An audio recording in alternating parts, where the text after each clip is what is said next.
Good morning class. स्वागत है आपका आरसी क्लासेस में। तो आज जो हम स्टार्ट करने जा रहे हैं एक्सरसाइज 3.1 के जो बाकी क्वेश्चंस हैं उन्हें हम आज अटेम्प्ट करेंगे। इससे पहले की जो वीडियो है उसमें हमने 3.1 के क्वेश्चन नंबर 1, 2 और 3 किए थे। तो आज हम क्वेश्चन नंबर 4 से स्टार्ट करेंगे। ओके, तो चलिए स्टार्ट करते हैं। तो पहला क्वेश्चन है हमारे पास इसका question number 4। Which of the following pairs of a linear equations are consistent and inconsistent? If consistent, obtain the solution graphically. हमें क्या करना है इस क्वेश्चन में कि हमें कुछ इक्वेशंस दी हैं और हमें क्या करना है, पहले तो पता करना है कि ये ग्राफिकली रिप्रेजेंटेशन इसका हो पाएगा या नहीं, या मतलब कंसिस्टेंट है कि या इनकंसिस्टेंट है। तो मैंने जैसे इससे पहले की वीडियो में आपको बता चुका हूँ कि कंसिस्टेंट की हमारी दो कंडीशन होती है। अगर यूनिक सॉल्यूशन आ रहे हैं, इंटरसेक्टिंग लाइन बन रही है अगर, तो इंटरसेक्टिंग लाइन में हमारी कंडीशन जो बनती है वो कंसिस्टेंट की बनती है। और दूसरी, अगर कोइंसिडेंट लाइन जा रही है, कोइंसिडेंट लाइन मतलब ओवरलैप करके अगर दोनों लाइनें जा रही हैं तो वो भी हमारी कंसिस्टेंट की कंडीशन होती है। इनकंसिस्टेंट की केवल एक ही कंडीशन है कि अगर हमारी लाइन पैरेलल होगी तो हमारी इनकंसिस्टेंट की कंडीशन होती है। पैरेलल होने का मतलब कि वो दोनों लाइनें एक दूसरे को कभी छुएंगी नहीं। अगर वो छुएंगी नहीं, इंटरसेक्ट ही नहीं करेंगी तो हमें सॉल्यूशन नहीं मिलेगा, और सॉल्यूशन नहीं मिलेगा तो हमारा इनकंसिस्टेंट की कंडीशन बन जाती है। ओके, तो चलिए देखते हैं इसका पहला क्वेश्चन। तो हमारे पास जो पहला क्वेश्चन वो है, देखिए x plus y equal to 5 और दूसरी है 2x plus 2y equal to 10। तो देखिए हमारे पास जो x का कॉपिसेंट होता है ना उसे हम a1 बोलते हैं। तो यहाँ पे इसका कॉपिसेंट है यहाँ पे 1, तो ये a1 हो गया, ये हमारा b1 हो गया, ये हमारा c1 हो गया, ये a2, ये b2, ये c2। तो हम क्या करेंगे, हम a1 अपॉन में a2 चेक करते हैं। तो a1 अपॉन a2 है 1 अपॉन में 2। फिर b1 अपॉन b2 चेक करते हैं। तो b1 कौन है, वो यहाँ पे 1 है। b2 कौन है, वो भी 2 है। ठीक है, अब c1 अपॉन में c2 चेक करते हैं। c1 अपॉन c2 कौन है, 5 अपॉन में 10। अब 5 अपॉन 10 है ना, उसे रिड्यूस तो किया जा सकता है। तो रिड्यूस करूंगा तो 5 1 जा 5, 5 2 जा 10। तो हमारे पास जैसे यहाँ पे दिख रहा है कि a1 अपॉन में a2, b1 अपॉन में b2, c1 अपॉन में c2, ये तीनों ही बराबर आ रहे हैं। तो देखिए a1 अपॉन में a2, b1 अपॉन में b2 और c1 अपॉन में c2, ये सब ना बराबर आ रहे हैं। अगर बराबर आते हैं तो हमारी कौन सी कंडीशन लगती है, फिर ये वाली कंडीशन कब लगती है, जब हमारे इनफाइनाइट मैनी सॉल्यूशन होते हैं। इनफाइनाइट मैनी सॉल्यूशन का मतलब कोइंसिडेंट लाइन। तो हम यहाँ पे लिखेंगे कोइंसिडेंट लाइंस। कोइंसिडेंट लाइंस हैं, ठीक है, कोइंसिडेंट लाइंस बनेगी ना अगर, तो इसका मतलब हमारा क्या होगा, कोइंसिडेंट लाइन का मतलब है कंसिस्टेंट। कंसिस्टेंट या तो इसके जो सॉल्यूशन है वो कंसिस्टेंट है। तो हमें ये ग्राफिकली रिप्रेजेंट करना पड़ेगा। ठीक है, तो ग्राफिकली रिप्रेजेंट करने के लिए हम क्या करेंगे, यहाँ पे देखिए पहली इक्वेशन को देखिए। यहाँ पे हमारी जो पहली इक्वेशन है ना वो हमारे पास क्या है, यहाँ पे सॉल्व करते हैं इसको। पहली इक्वेशन हमारे पास x प्लस वाई बराबर 5। ओके,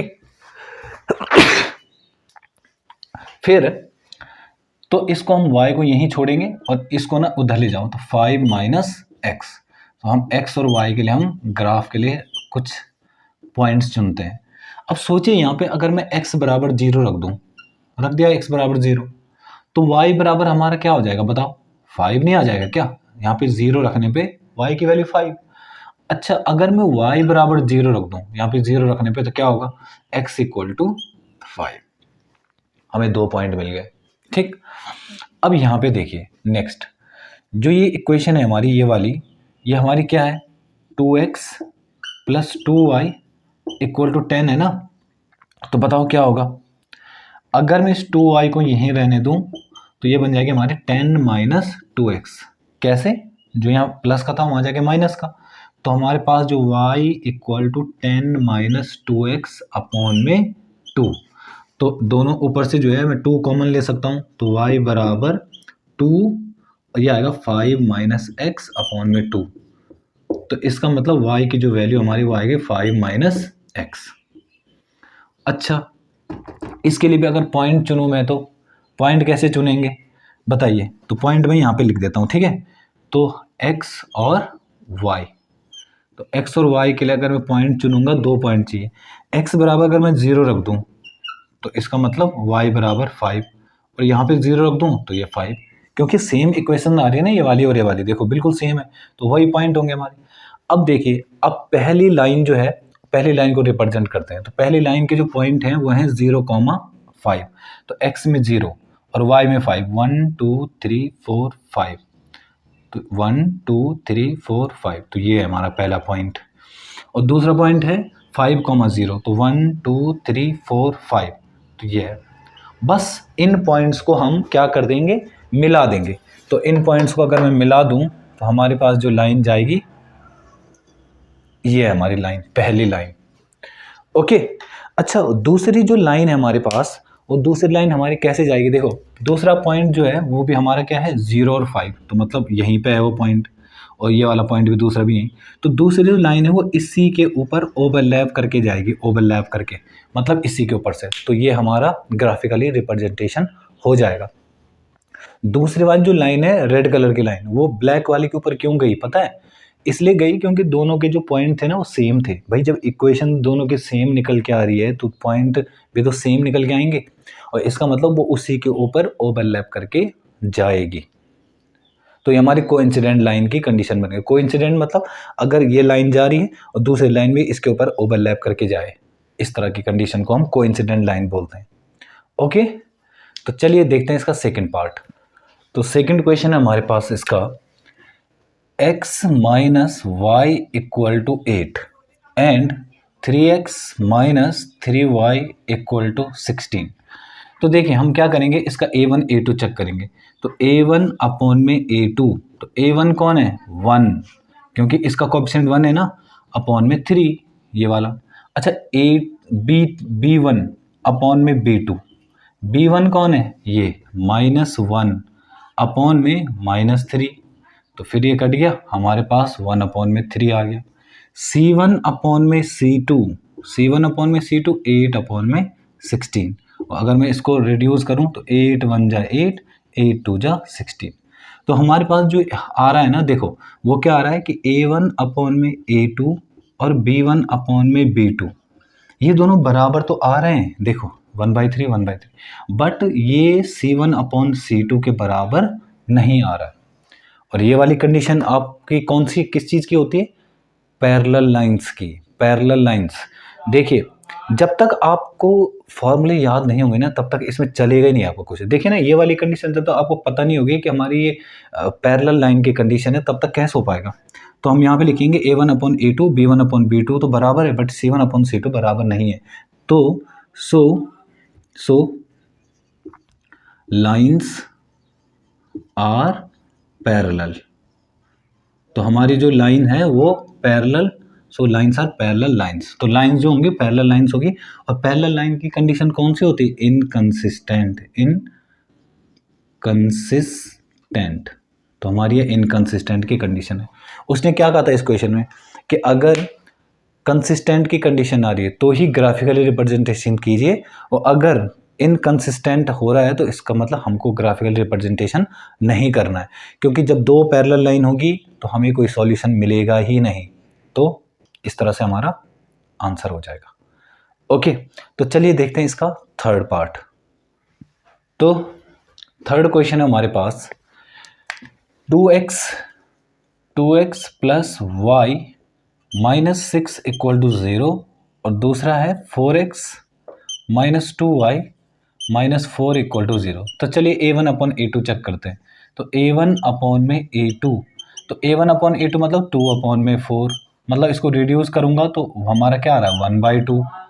b1 अपॉन में b2 अगर चेक करेंगे तो 1 अपॉन में -2, तो 1 अपॉन में -2 आ गया। c1 अपॉन में c2 चेक करेंगे तो आ रहा है -6 अपॉन में -4, विद साइन लेंगे आपको, ठीक है। तो ये कट गया, इसको रिड्यूस करना चाहूँ तो 3 अपॉन में 2 बोल सकता हूँ।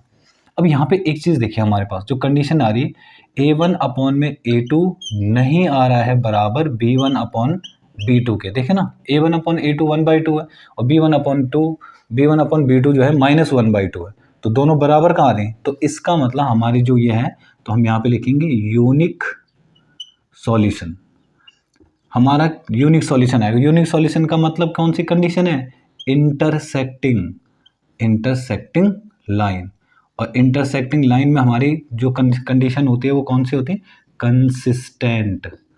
कंसिस्टेंट की कंडीशन होगी। तो कंसिस्टेंट है तो इसका मतलब ग्राफिकली रिप्रेजेंटेशन करना पड़ेगा हमें। तो ग्राफिकली रिप्रेजेंटेशन करने के लिए हमें पहले दोनों इक्वेशन के लिए 2 पॉइंट चाहिए होंगे। तो देखिए पहली इक्वेशन लेके चलते हैं। तो 2x + y = 6, ये माइनस था वहाँ जाके, ठीक है। तो y को हम यहीं छोड़ते हैं, तो 6 - 2x। अब सोचिए जरा x और y की वैल्यूज़ में क्या क्या रख सकता हूँ। तो मुझे 2 पॉइंट चाहिए। तो अगर मैं x बराबर 0 रखता हूँ, x बराबर 0 रखने पे देखिए x बराबर 0 रखूँगा तो y बराबर सीधे 6 आ गया। अगर मैं x बराबर 1 रखता हूँ, x बराबर 1, तो कितना y बराबर 4, क्यों, 2 × 1 = 2 और 6 में से 2 गया तो y बराबर 4, ठीक है। अगली जो हमारी इक्वेशन है वो है 4x - 2y = 4। तो एक काम करते हैं, 4x को यहीं रहने देते हैं, इसको इधर लाओ -4 और बराबर में 2y। तो यह आ रहा है 4x - 4 और जो इंटू है वहाँ जाके डिवाइड। तो एक काम करते हैं 2 कॉमन ले लेते हैं दोनों से, तो यह आ रहा है 2x - 2/2 कट गया।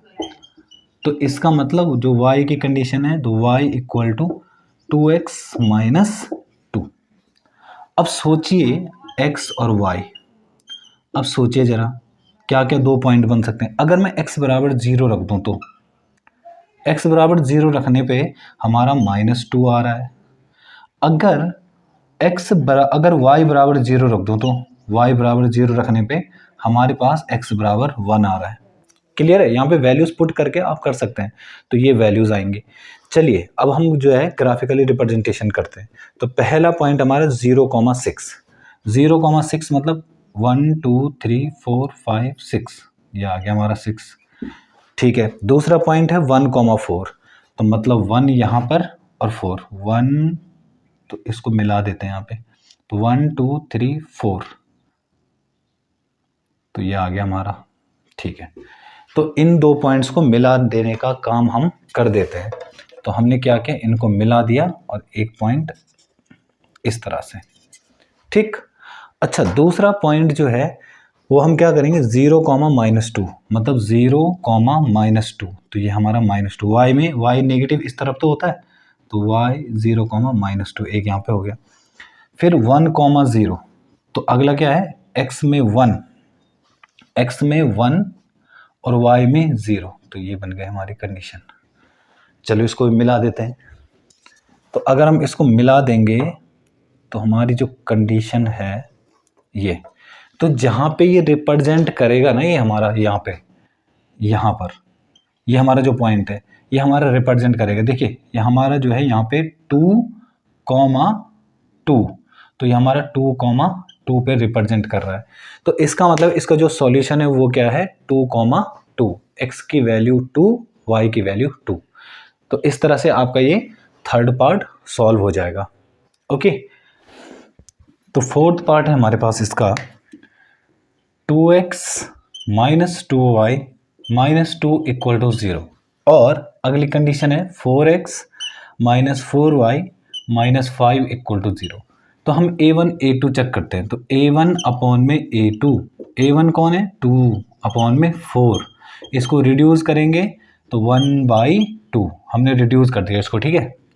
b1/b2 चेक करो, b1/b2 -2/4, माइनस से माइनस कैंसिल, फिर ये भी कट गए 1/2। c1/c2 चेक करो, तो -2/5, माइनस से माइनस कैंसिल, तो हमारा 2/5। अब यहाँ पे एक चीज़ देखिए आप, हमारे पास जो कंडीशन बन रही है ना वो क्या बन रही है, a1/a2 और b1/b2, ये दोनों तो बराबर हैं, बट नहीं है बराबर तो कौन, c1/c2। देखो c1/c2 कुछ और ही आ रहा है, तो इसका मतलब क्या हुआ, ये हमारी जो कंडीशन है ये बनती है पैरेलल लाइन की कंडीशन, पैरेलल लाइंस।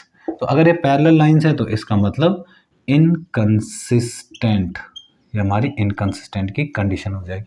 और जब हमारे पास इनकंसिस्टेंट की कंडीशन होती है तो हमें ग्राफिकल रिप्रेजेंटेशन करने की हमें ज़रूरत ही नहीं है। ठीक, तो ये था आपके पास, ये आपके पास था क्वेश्चन नंबर 4। तो चलिए स्टार्ट करते हैं क्वेश्चन नंबर 5 को। तो चलिए स्टार्ट करते हैं क्वेश्चन नंबर 5। तो क्वेश्चन नंबर 5 हमारे पास, half the perimeter of a rectangular garden whose length is 4 meter more than its breadth is 36 meter. Find the dimension of the garden. तो हमें इसमें क्या करना है कि ये एक कह रहा है कि एक रेक्टेंगुलर गार्डन है। चलो हम मान लेते हैं कि एक रेक्टेंगुलर गार्डन है, इस तरह से एक रेक्टेंगुलर गार्डन है और इसका जो पेरीमीटर का हाफ है वो 36 है और साथ में हमें ये भी पता है कि इसकी जो लेंथ है वो ब्रेथ से 4 ज़्यादा है। तो मैं मान लेता हूँ कि जो इसकी लंबाई है वो x है और इसकी चौड़ाई जो है वो y है, मतलब उसकी लेंथ जो है वो x है, उसकी जो ब्रेथ है वो y है। तो अकॉर्डिंग टू क्वेश्चन चलते हैं, अकॉर्डिंग टू क्वेश्चन। तो इन्होंने क्या कहा है अकॉर्डिंग टू क्वेश्चन, कि जो उसकी लंबाई है मतलब x वो चौड़ाई से 4 ज़्यादा है। ठीक है, तो एक इक्वेशन तो हमारी यही बन गई। और दूसरी इक्वेशन इसने क्या कहा कि हाफ ऑफ पेरीमीटर, तो पेरीमीटर का हाफ है वो 36 है। तो चलिए हम पेरीमीटर निकालते हैं। तो पेरीमीटर जो है, perimeter of rectangle, perimeter of rectangle जो है वो हमारे पास क्या होता है 2l + b। तो चलिए हमारा पेरीमीटर निकालते हैं। तो 2l की जगह हमारा x + y और यहाँ पे पेरीमीटर। तो अगर मैं पेरीमीटर का हाफ करूँ, इसमें 2 का डिवाइड करूँ, क्योंकि हाफ करने के लिए हमें 2 का डिवाइड करना होता है ना, तो इधर भी करना पड़ेगा। तो हमारे पास पेरीमीटर का हाफ वो कितना आ रहा है 36। क्यों? अकॉर्डिंग टू क्वेश्चन के हिसाब से उन्होंने कहा कि हाफ ऑफ पेरीमीटर, उसकी जगह हम 36 रख सकते हैं। और दूसरा आ रहा है यहाँ से 2 से 2 कटा, ये बना x + y। तो ये हमारी दूसरी इक्वेशन बन गई। अब देखिए पहले इक्वेशन के लिए अगर मैं पॉइंट निकालूं तो क्या बन सकते हैं, देखिए x और y, मुझे 2 पॉइंट चाहिए होंगे। तो चलिए करते हैं। अगर सोचो कि अगर मैं x बराबर यहाँ पे या मैं y बराबर 0 रख दूं, चलो y बराबर 0 रखा तो x बराबर 4 आ गया। अगर मैं x बराबर 0 रख दूं तो y बराबर -4 आ गया। सही है, यहाँ पे 0 रखने पे ये 4 जो प्लस का ये उधर जाके माइनस, तो y बराबर -4। इस वाले पॉइंट के लिए देखते हैं, 2 पॉइंट चाहिए होंगे मुझे x और y, तो मैंने 2 पॉइंट निकाले। सोचिए अगर मैं यहाँ पर इसको थोड़ा ना ढंग से लिख लेते हैं, कैसे, y = 36 - x, मतलब y यहीं रहने दिया और इसको इधर लाया तो माइनस, ठीक है, बल्कि इक्वेशन नंबर 2 ना इसे मानो। अब मैं x की वैल्यू अगर यहाँ पर 10 रखता हूँ, चलो x की वैल्यू 10 रखी तो y की वैल्यू 26 आ जाएगी। थोड़ा 26 बड़ी वैल्यू हो जा रही है, ठीक है, तो बल्कि मैं एक काम करता हूँ, थोड़ा छोटी वैल्यू रखता हूँ। तो क्योंकि स्केल में उतना लंबा पॉसिबल नहीं हो पाएगा, तो मैं एक काम करता हूँ, x की वैल्यू मैं 16 रख देता हूँ। तो इसका मतलब 16 रखने पे हमारी y की वैल्यू 20 आ जाएगी। अगर मैं x की वैल्यू यहाँ पर कितना रखूँ, 20 रख देता हूँ। चलो x की वैल्यू 20 रखने पे y की वैल्यू 16 आ जाएगी। चलिए करते हैं ज़रा सॉल्व। तो पहले पॉइंट को हम यहाँ से ले लेते हैं। तो हमारे पास आ रहा है 4,0, मतलब x में 4, 1 2 3 4 और y में 0। तो पहला ये हो गया। दूसरा है x बराबर 0 और y बराबर -4। तो -4 के लिए हम एक बार बना देते हैं यहाँ पे। -4 के लिए कैसे बनेगा, यह आ गया -1 -2 -3 -4, ठीक है। तो हमारे पास ये -4 की कंडीशन बन गई। तो दूसरा पॉइंट क्या है, x बराबर 0 और y बराबर -4, तो यह आ गया y बराबर -4, ठीक है। तो अब हम इसको मिला देते हैं, ठीक है। अगर हम इसको स्केल से मिला दें तो हमारे पास इस तरह से एक लाइन चली जाएगी। ओके, हमारे पास एक लाइन इस तरह से आ जाएगी। अगर दूसरे पॉइंट को मिलाऊं, बताओ दूसरा पॉइंट क्या है 16,20, तो 16 ढूंढो 1 2 3 4 5 6 7 8 9 10 11 12 13 14 15 16, तो ये हमारा 16 और दूसरा 20, 1 2 3 4 5 6 7 8 9 10 11 12 13 14 15 16 17 18 और इधर ही ऊपर 19 और ये 20। तो अगर मैं इसको आगे बढ़ा दूं ऐसे और यहाँ से हमारा ये वाला पॉइंट इधर, तो हमारा एक पॉइंट यहाँ पे हो जाएगा, ठीक। और दूसरा पॉइंट है हमारा 20,16, तो 20 मतलब 16 ये था, 17 18 19 20, तो ये 20,16।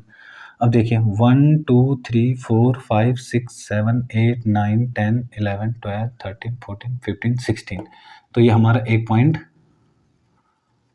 ये, और यहाँ से इस तरफ, तो एक पॉइंट हमारा ये आ गया।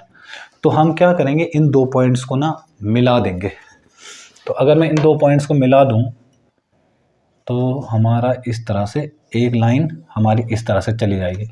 अब देखिए इसको और इसको हम बढ़ा सकते हैं आगे, तो अगर मैं इसको मिला दूं तो इस तरह से ये लाइन चली जाएगी। तो देखिए जो ये लाइन जा रही है ना यहाँ से, ये यहाँ पे कहाँ पे मिल रही है बताइए, ये मिल रही है यहाँ पे 20,16 पे, क्योंकि यहीं पे तो इंटरसेक्ट कर रही है। जो पहले वाली लाइन है और जो दूसरी वाली लाइन है वो कहाँ पे इंटरसेक्ट कर रही है, 20,16 पे। तो इसका मतलब क्या हुआ, जो x की वैल्यू हमारी क्या आ रही है 20, x की वैल्यू 20 और y की वैल्यू 16। तो इसका मतलब x की वैल्यू मतलब हमारी क्या, x जो है लेंथ वो हमारी कितनी आ रही है 20 आ रही है, और ब्रेथ जो है कितनी आ रही है 16। तो ये हमारा आंसर हो जाएगा। इसमें ग्राफ्स में अगर आप बनाएंगे तो बहुत अच्छी तरह से बन सकता है, ठीक है। यहाँ पे जो है उतना स्केल से परफेक्ट नहीं बन पा रहा है, बट ये है कि अगर आप ग्राफ पे बनाएंगे तो बिल्कुल परफेक्ट बनेगा। ओके, तो ये आपका क्वेश्चन नंबर 5 था। ओके, चलिए आते हैं क्वेश्चन नंबर 6 पे। तो क्वेश्चन नंबर 6 है हमारे पास, given the linear equation 2x plus 3y minus 8 equal to 0, write another linear equation in two variables such that the geometrical representation of the pair so formed is intersecting line पहला, दूसरा है parallel line और तीसरा है हमारे पास coincident line. तो हमें क्या करना है इस क्वेश्चन में, देखिए हमें क्या करना है इस क्वेश्चन में कि जो ये इक्वेशन दी है ना, इसी के साथ एक अनदर इक्वेशन निकालनी है, एक दूसरी इक्वेशन लिखनी है, और ऐसी होनी चाहिए कि इंटरसेक्टिंग लाइन रिप्रेजेंट करे, सेकंड में पैरेलल लाइन रिप्रेजेंट करे और कोइंसिडेंट लाइन रिप्रेजेंट करे। तो देखिए जो पहला वाला है हमारे पास कौन सा, इंटरसेक्टिंग लाइन। तो इंटरसेक्टिंग लाइंस की जो कंडीशन होती है हमारे पास वो क्या होती है, A1 अपॉन में A2 B और नहीं होना चाहिए B1 अपॉन B2 के बराबर, ये वाली कंडीशन होनी चाहिए। तो देखिए हमारे पास जो पहली इक्वेशन है वो 2x प्लस 3y और माइनस 8 इक्वल टू 0। तो हमें A1 अपॉन A2, तो मतलब हम यहाँ पे क्या करते हैं 4x लिख लेते हैं, यहाँ पे 9y लिख लेते हैं, और यहाँ पे माइनस का या प्लस का 17 लिखते हैं। अब देखिए हमारे पास A1 अपॉन A2 क्या आ रहा है, A1 अपॉन A2 वो आ रहा है 2 अपॉन में 4, B1 अपॉन B2 क्या आ रहा है, वो आ रहा है 3 अपॉन में 9, और C1 अपॉन C2 क्या आ रहा है, वो आ रहा है माइनस 8 अपॉन में 17। हमारे पास देखिए ये जो रिड्यूस करके आ रहा है ना वो 1/2 आ रहा है A1 अपॉन A2, फिर B1 अपॉन B2 जो है B1 अपॉन B2 वो हमारा रिड्यूस करके 1/3 आ रहा है ना। देखो इसको रिड्यूस करेंगे तो 1/2, इसको रिड्यूस करेंगे तो 1/3। तो हमारी बन तो गई है कौन सी कंडीशन कि A1 अपॉन में A2 नहीं होना चाहिए बराबर B1 अपॉन B2 के, ठीक है। तो ये अनदर इक्वेशन हमारी ये हो सकती है। आप चाहो तो दूसरी इक्वेशन में लिख सकते हैं, बट उसमें A1 upon A2 B1 upon B2 बराबर नहीं होना चाहिए। क्लियर है। तो देखते हैं नेक्स्ट वाला, जो नेक्स्ट पार्ट है हमारे पास उसका वो है पैरेलल लाइंस का, पैरेलल लाइंस। अब देखिए पैरेलल लाइंस की जो कंडीशन होती है हमारे पास वो क्या होती है, A1 upon A2 B1 upon B2 ये दोनों तो बराबर होने चाहिए, पर C1 अपॉन C2 बराबर नहीं होना चाहिए। तो चलिए इक्वेशन थी हमारे पास given 2x plus 3y minus 8 equal to 0। अब देखो a1 अगर मैं यहाँ पे जो है 6x रख दूँ, ठीक है, और प्लस यहाँ पे रख दूँ मैं 9y और यहाँ पे रख दूँ माइनस का 19 इक्वल टू 0। अब देखिए अगर इसमें मैं a1 अपॉन a2 निकालूंगा ना तो वह हमारा 2 अपॉन 6 आ रहा है। b1 अपॉन b2 निकालूंगा, b1 अपॉन b2 तो वह हमारा 3 अपॉन 9 आ रहा है।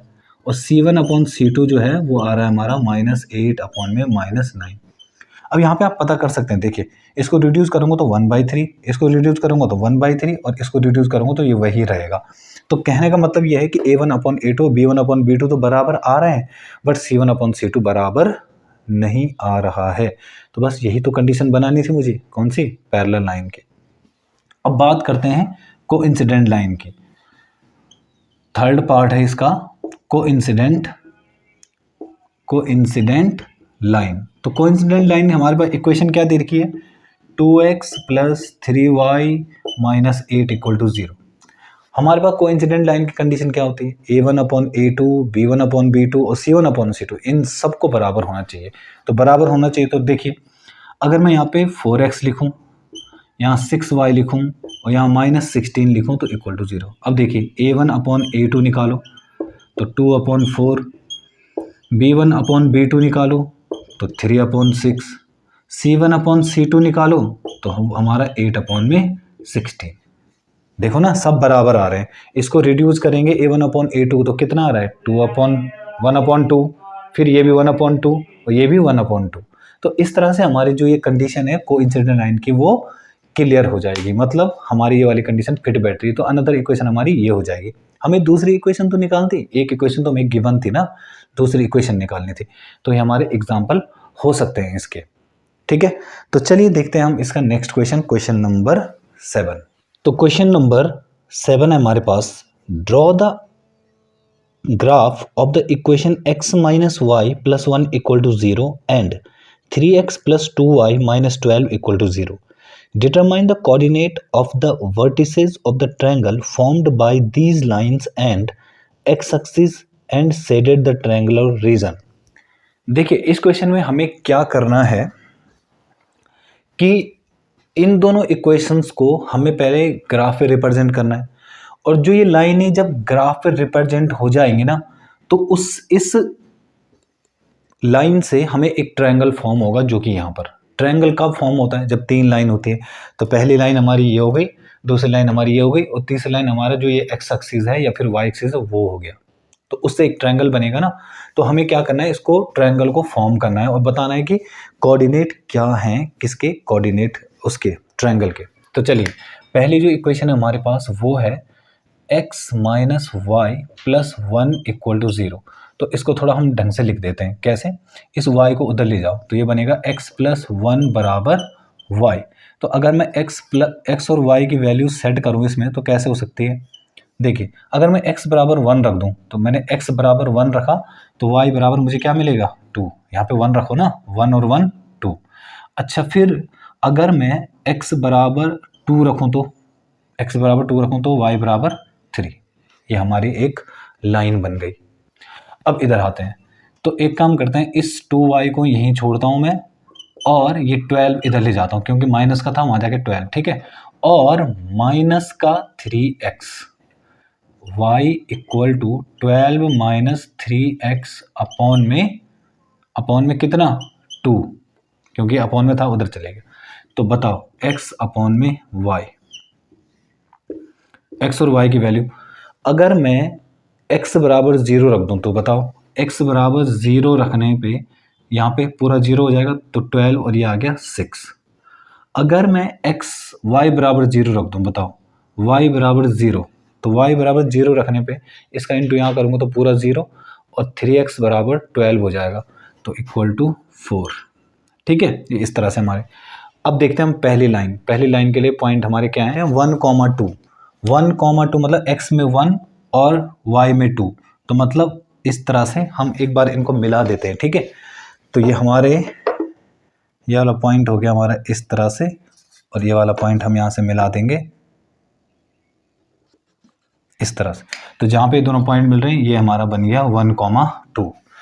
दूसरा पॉइंट है हमारा 2,3, मतलब x में 2 और y में 3। तो x में 2 और y में 3, तो इसको मिला देते हैं हम यहाँ पे, x में 2 और y में 3 और y में हम, तो ये हमारा बन गया ये। ओके, तो इनको अगर हम मिला दें तो हमारे पास इस तरह से एक लाइन जा रही है। ओके, ये हमारी लाइन चलेगी। अब हम दूसरी लाइन जो रिप्रेजेंट कर रहे हैं वो कर रहे हैं ये वाली सेकंड वाली लाइन को। तो सेकंड वाली लाइन में पॉइंट है 0,6। अब 0,6, x में 0 और y में 6, मतलब हमारे पास यहाँ पे होगा पॉइंट। और दूसरा पॉइंट है 4,0, मतलब ये वाला। चलो मिलाओ इसको। तो अगर मैं इसको मिला दूं तो हमारे पास इस तरह से लाइन चली जाएगी। ओके, तो ये कह रहा है अब कि हमें इस ट्रायंगल के कोऑर्डिनेट बताएं। जो ये ट्रायंगल बना है ना, इसके कोऑर्डिनेट, यहाँ के कोऑर्डिनेट क्या है, x में 4 है और y में 0। इसके कोऑर्डिनेट यहाँ पे क्या है, x में क्या है 0 और y में 6, ठीक। और यहाँ पे कोऑर्डिनेट क्या है बताओ, 2,3। और यहाँ पे क्या है हमारा -1,0। अब देखिए ट्रायंगल कहाँ कहाँ पे फॉर्म हो रहा है, ये यहाँ से लेकर और यहाँ तक, ये हमारा A पॉइंट हो गया, ये हमारा B पॉइंट हो गया और ये हमारा C पॉइंट हो गया। तो ये कह रहा है इसको सेट कर दीजिए ऐसे, बस इस तरह से ये हमारा ट्रायंगल बन गया है। ओके, मैंने क्या किया, इक्वेशन नंबर 1 से इसको पहले इस तरह से रिप्रेजेंट किया था कि 2 पॉइंट मुझे मिल जाएं। फिर मैंने यहाँ से भी क्या किया, इसको सॉल्व किया और यहाँ से भी 2 पॉइंट मिल जाएंगे हमें। तो इसको रिप्रेजेंट करेंगे, जो कि इक्वेशन नंबर 1 जो है हमारी, वो ब्लू वाली लाइन से रिप्रेजेंट किया है मैंने, और सेकंड वाली को मैंने रेड से रिप्रेजेंट किया है। तो जहाँ पे दोनों लाइनें एक दूसरे को काट रही हैं वो है 2,3, और जो ये ब्लू वाली लाइन है वो यहाँ पे काट रही है एक्स एक्सिस को -1,0 पे, और दूसरी रेड वाली लाइन 4,0 पे काट रही है। तो हमें ऐसा ट्रायंगल बताना था जो यहाँ पे फॉर्म हो रहा है। देखो ये वाला ट्रायंगल फॉर्म हो रहा है यहाँ पे ABC, तो इसके कोऑर्डिनेट भी बताने थे और साथ में इसको सेट भी करना था। तो इस तरह से हमारी जो ये एक्सरसाइज है 3.1 ये ख़त्म हो चुकी है। अगली इस वीडियो आएगी वो आएगी 3.2 की। आपको मैं ये बता दूं कि जो ये एक्सरसाइज 3.1 है ये नई एक्सरसाइज है, मतलब नई बुक के हिसाब से चल रहा हूँ मैं, ठीक है, जो इस साल आई है 2023-24 में। और यही एक्सरसाइज आपके पास, जो पुरानी बुक अगर आपके पास है तो वो एक्सरसाइज आपके पास 3.2 के नाम से होगी, ठीक है। तो आप वहाँ देख सकते हैं 3.2 एक्सरसाइज। पुरानी बुक में ये 3.2 है और नई बुक में ये 3.1 है। ओके, तो चलिए मिलते हैं फिर नेक्स्ट वीडियो में। आई होप कि इसको आप अच्छी तरह से घर में प्रैक्टिस करेंगे। ओके, चलिए फिर मिलते हैं। Thank you.